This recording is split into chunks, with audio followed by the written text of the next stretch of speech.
सुप्रभात बच्चों। आज हम लोग कक्षा 7 पाठ 2 हिंदी वसंत पाठ 2 पाठ का नाम है दादी माँ। उसके हम लोग प्रश्न उत्तर को देखेंगे।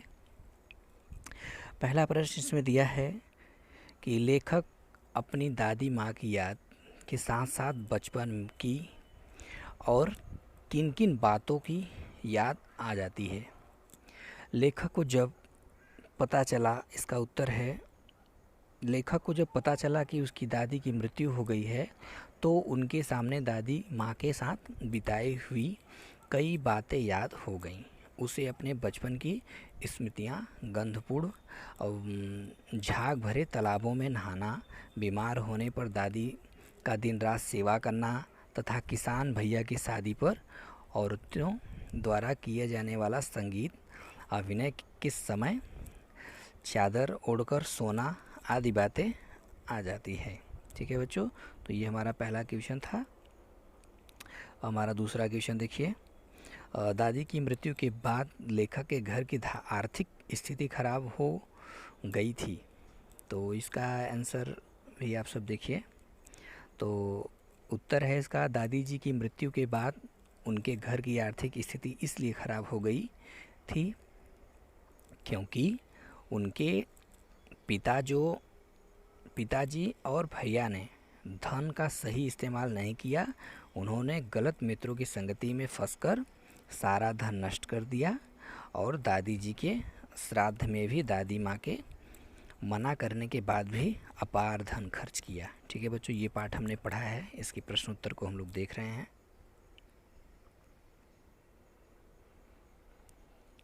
अब तीसरा क्वेश्चन बच्चों देखिए आप सब।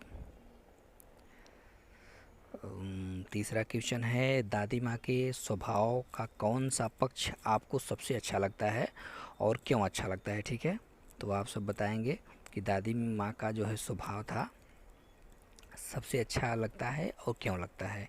तो दादी माँ के स्वभाव का सेवा, संरक्षण, परोपकार व सरल स्वभाव आदि का पक्ष हमें सबसे अच्छा लगता है।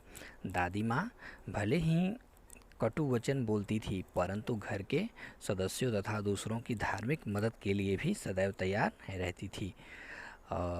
रामी चाची का कर्ज माफ़ कर उसे नगद रुपए भी दिए ताकि उसकी बेटी का विवाह बिना किसी रुकावट के संपन्न हो जाए। इन्हीं कारणों से वह सदा दूसरों का मन जीतने में सफल रही। यही कारण है और क्यों जो क्वेश्चन पूछा गया तो यही कारण है। ठीक है बच्चों, आगे क्वेश्चन है आगे कहानी से आगे। ठीक है, तो अगला क्वेश्चन है बच्चों, आपने इस कहानी में महीनों के नाम पढ़ें जैसे क्वार, आषाढ़, माघ। इन महीनों में मौसम कैसे रहता है उसके बाद लिखना है। ठीक है, ये प्रश्न में दिया था तो इसका आंसर आप सबको दिया गया है। तो इसका कुआर जिसको बोलते हैं, तो इस महीने में न तो अधिक गर्मी और न ही अधिक सर्दी होती है, अर्थात हल्की हल्की ठंडी रहती है। आमतौर पर मौसम साफ रहता है। ठीक है, आषाढ़, ये मौसम के बारे में पूछ रहे हैं इसलिए मैंने आप सबको बता रहे हैं, प्रश्न में दिया गया है। तो इसका उत्तर आषाढ़ का, वैसे यह मौसम वर्षा का होता है परंतु इस महीने वर्षा न हो तो गर्मी बढ़ जाती है। माघ, इस महीने में अत्यधिक सर्दी होती है। ठीक है, अगला क्वेश्चन देखिए बच्चों। पांचवा क्वेश्चन देखिए, इसमें मैंने थोड़ा थोड़ा करके सब बता दिया है। पांचवा क्वेश्चन है, आप सब घर पर प्रश्न लिखें। ठीक है, प्रश्न आप सब जो है पुस्तक में दिया गया हुआ है, उसको बहुत बड़ा सा प्रश्न था इसलिए मैंने इस नोट्स में नहीं कंप्लीट किया है। तो आप सब जो है प्रश्न को देखकर इस उत्तर को ये लिखना है। ठीक है, पांचवा क्वेश्चन जो है पाठ 2 दादी माँ। ठीक है, तो इसका पहला उत्तर होगा, कुआर के महीने में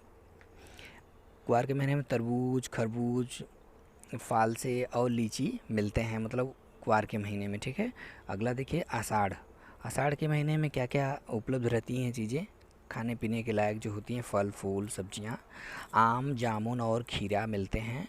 और माघ महीने में अंगूर, केले, अमरूद और गुड़ भी मिलते हैं। ठीक है बच्चों, तो आज के लिए इतना ही बच्चों, धन्यवाद।